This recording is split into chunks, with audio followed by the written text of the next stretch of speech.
Welcome to the Banker Lamp. Please enjoy the video.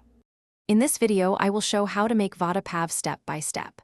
Start by boiling 3 medium potatoes until soft, then mash with salt and turmeric. Mix in chopped green chili, onion, and cilantro and form even round patties. Make a thick besan batter with 1 teaspoon chili, 1 teaspoon garam masala, and a pinch of baking soda.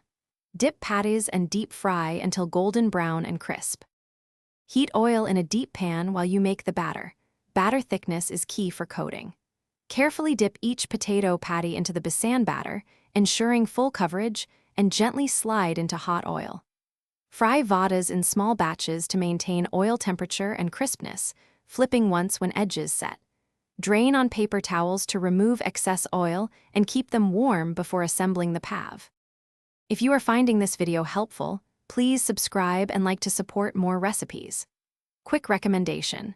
The Oala water bottle is perfect for hands busy with batter. It seals tight and keeps drinks cold during long fry sessions, and it fits cup holders for quick kitchen breaks. Check the description for the product link and other deals, and pick one up if you like convenience. Now let's get back to the video.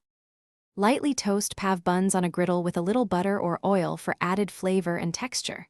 Spread green chutney on one side and dry garlic or tamarind chutney on the other for contrast.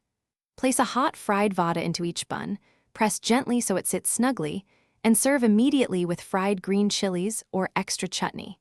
Enjoy the warm, spicy contrast of crisp vada and soft pav.